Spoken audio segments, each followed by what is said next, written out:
Now, before I can talk about Darth Plagueis, I have to tell you just a tiny bit about Darth Tenebrous. Now, all you need to know about him right now is that he was a Sith Lord with a goal of achieving immortality through an ancient Sith art known as essence transfer, where upon the death of your physical body, you can transfer your consciousness into another living organism. Tenebrous didn't just want to take the chance and hope that there was a strong living organism near him for him to hop his conscious into. He had to make sure that he had a strong, able body for him to jump into, a body worthy of a Sith Lord.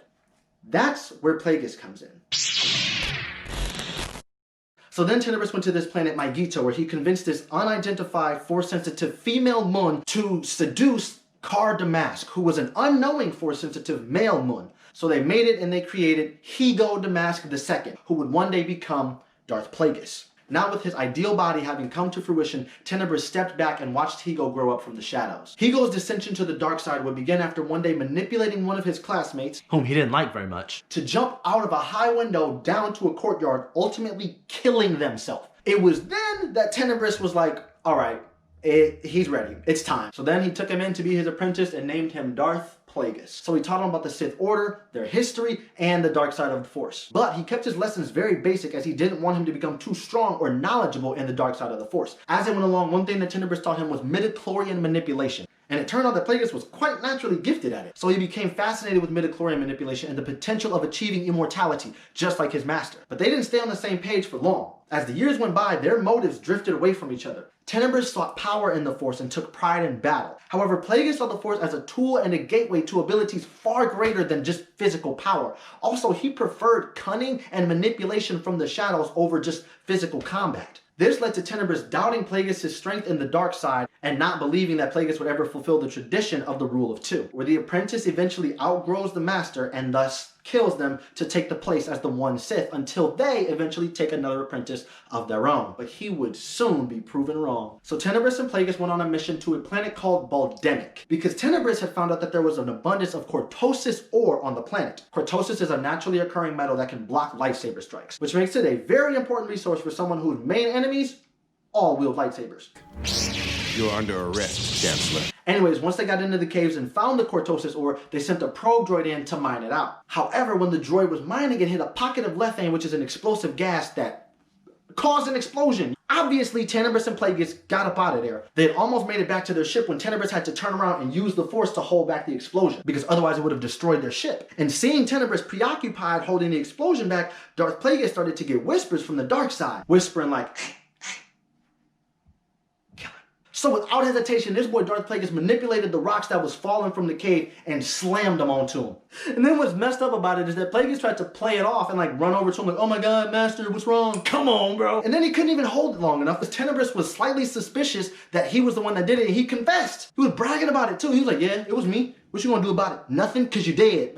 So then Tenebrous congratulates him and he's like, oh, good job. Proud of you for that, man. Didn't think you had it in you. But not caring about nothing this boy got to say, even if it is compliments, Plagueis finishes him off and snaps his neck. But remember, this is what Tenebrous was planning the entire time. So Plagueis is over here thinking he's won and homeboy's dead, but this boy is getting ready to do that mind transfer jutsu. Essence transfer. So Tenebrous successfully sends his consciousness into Plagueis's. However, when he gets inside, he sees Plagueis's future, including his death, panics, and then jumps back out of him with nowhere to go. So his consciousness, desperate to latch onto something, binds itself to the walls of the cave where he is stuck, living his final moments on loop over and over to this day. But it doesn't even end there, because Plagueis stays there for a while, playing with this man's dead corpse, using midichlorian manipulation and testing things out in the Force to see if he can make himself stronger using this body.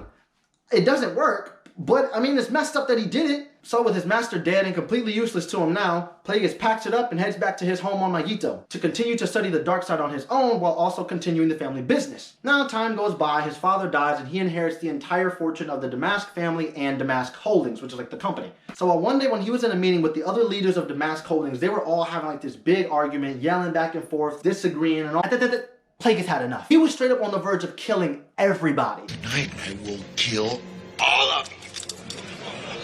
I will kill all of you! So everybody shut up, and to get Plagueis to not kill them, they told him about a financial opportunity of some plasma reserves on Naboo. Pleased with the intel he'd received, he decided not to kill them and just to banish them to a distant planet. So they were out of his face, but if he ever needed them, he could call them back. But then he came to the realization that he's Darth frickin' Plagueis and that he don't need nobody, and then he killed them all anyway. Now, if you know about Naboo, and you know who lives on Naboo, then you probably know where this story is going next. So before Plagueis could even pull off Megiddo to pull up at Naboo, he was attacked by a man named Darth Venomous, who was a secret apprentice to Darth Tenebrous, because remember, Tenebrous didn't believe that Plagueis was going to fulfill the rule of two, so he needed a backup in case Plagueis did have cold feet. So Venomous challenged Plagueis, took a fat L, and Plagueis made him get down on his knees, admit that he was inferior to him, and pledge his loyalty. Venomous, thinking that he about to be Plagueis' new apprentice, did as he was told. No, Plagueis ain't taking no apprentice. Plagueis then made Darth Venomous poison himself and took his body to do more research on. I'm telling you, Plagueis is sick, bro. So Plagueis finally pulls off and pulls up to Naboo. I'm not going to go into all the finances and politics because it's finances and politics. But basically, Naboo is split in half about these plasma reserves because the conservatives want to keep it for themselves and the liberals want to use it to attract investors and get involved with the Galactic Republic. So Robert's your uncle, Fanny's your aunt, Plagueis makes the deal, makes a pretty big check for himself and the people of Naboo, while also gaining the people of Naboo some pretty nice influence in the Galactic Senate. Now, during his time in Naboo, he grew fond of a young man named Sheev Palpatine. He respected the man's ambition, intelligence, and tenacity in his political career and decided to take him under his wing. And honestly became like a father figure to him. Because believe it or not, Palpatine had some pretty major daddy issues. You see, his father and the rest of his family were on the conservative side, whereas Palpatine was on the liberal side. So of course they get into a lot of dinner table arguments about the fate of their planet and their differing beliefs. Until one day, they stepped too far. They told Palpatine that they didn't want him spending any more time with Darth Plagueis because they felt that he was a bad influence on him. Just your typical movie parents yelling at their daughter for dating the bad boy scenario. Ah! You're ruining my life! But instead of storming out of the house wearing all black, jumping on some guy's motorcycle, he just killed them all. Just straight up murdered his entire family, then went right to Plagueis and bragged about it. Now mind you, Palpatine does not know that this man is a Sith Lord, probably doesn't even know what a Sith Lord is. Now of course Plagueis was hyped to hear this and congratulated him, confessed that he was a Sith Lord, told him he wanted him to be his apprentice.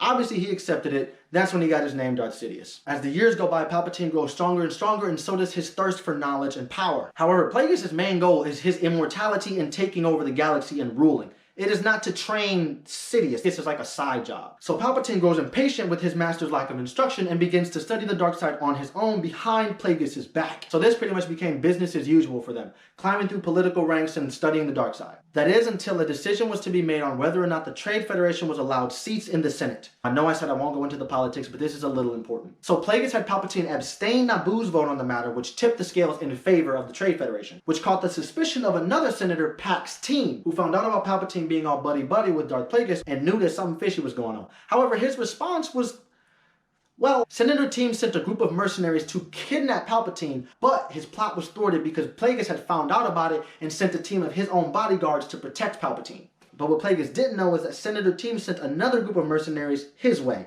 not to kidnap him, to assassinate him.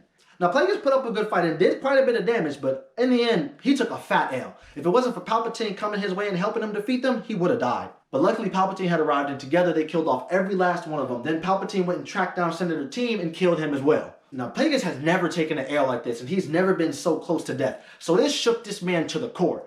Honestly, this man was terrified. So he halted Palpatine's training and told him to just focus on rising up on power so he would become the Supreme Chancellor so that he could name Plagueis his co-chancellor, while he worked around the clock to unlock the secret to immortality. And I don't mean around the clock metaphorically. He literally gave up sleep and worked non-stop to become Mr. Never Die. And so then this became their new business as usual. Once again, until. So remember that Darth Venomous dude that Plagueis made poison himself and then took his body, and I told you he was, remember him? Yeah, he brought him back to life multiple times. Literally killing him and bringing him back to life over and over again until his organs completely gave out and were unrecoverable. So this man is geeked, and Palpatine is like mind blown at what this man Plagueis can do. In order to take his power to the next level, him and Palpatine went to war with the Force itself. Yes, you heard me right. Through months of deep meditation, they were able to tap into and break the balance of the Force, tipping it towards the dark side, significantly boosting the dark side And well, now with this exponential increase in his power, Plagueis knew that his moment of triumph was soon at hand. So to really put his skills to the test, he set out to create a life solely from the Force. Now what happened was the Force actually took what he had made, flipped it, and turned it into something so powerfully embedded in the Force that one day it would be able to undo what Palpatine and Plagueis did and put the Force back into balance. That life form, of course, being the Tatooinean slave boy, Anakin Skywalker. So after Plagueis' alleged failure, time went on and he allowed Palpatine to take up an apprentice, Darth Maul, whom they kept as their personal assassin. And honestly, everything was going according to plan. Palpatine was rising up in power through the Senate, and Plagueis was hitting the books like it was no tomorrow. That is, of course, until Qui-Gon Jinn had to go and ruin everything, spreading word of this mystery miracle boy born on Tatooine with no daddy and a midichlorian count of like Over 9,000! What, 9,000? And as soon as Plagueis heard about it, he knew that it had to have been a result of him tampering with the Force, and he thought that it meant the end of the Sith, which means his reign was going to be over before it even started, and it was all his fault. So Plagueis himself set out to go see the boy to either turn him over to the dark side or kill him if he had to, but unfortunately he was too late, and Qui-Gon Jinn and Obi-Wan Kenobi had already intercepted the boy. So he ordered Darth Sidious to order Darth Maul to track the three down and then kill them all. And we all know how that went. Ooh. Ah. So, that was an L. But all hope was not lost because Palpatine was doing exceptionally well at his part of the plan. Dude was moving through government ranks like a hot squirrel up a cherry tree until it finally happened. Darth Plagueis' loyal and trusting student had finally accomplished his mission and became Supreme Chancellor of the Galactic Senate. Now, all that was left for Plagueis was to become named co-chancellor, and then the final steps would be in place for him to take over and rule the galaxy. However, old buddy Palpatine did not fulfill his master's wishes. You see, the night before Palpatine was to be elected Supreme Chancellor, he manipulated and pressured Plagueis into getting a little gussied up and drunk while he just kept going over his acceptance speech. I mean, like over and over again for hours until Plagueis was wasted and absolutely could not take it anymore. So Palpatine landed the final manipulative blow, advising his master to get some rest because they had a big day tomorrow. Being completely gone off that vintage space wine, Plagueis did not argue and did as he was advised, closing his eyes and resting for the first time in 20 years. Only to be immediately awakened by a blue flash and the crackling sound of lightning coursing through every inch of his old, tired body, rising to the sight of his trusted student, Darth Sidious, driving into him every single ounce of his dark side abilities in an effort to end his life. But suspiciously, Plagueis did not panic at all. He didn't fight back or even say a word as Palpatine continued to electrocute him, bragging the entire time of how superior he was and how much bigger his plans for the galaxy were, using his midichlorian manipulation to heal himself as each stroke of lightning burned his flesh. But he was not as young and powerful as he once was, and though he used every last midichlorian at his disposal, it was not enough to keep up with the raw power that was being driven into him. Fueled by the same ambition and tenacity that Plagueis had chosen him for, Palpatine's unrivaled hatred and ruthlessness overpowered Plagueis' frail attempt at self-rescue. His lifelong obsession and lust for immortality had finally come to a sudden and tragic end.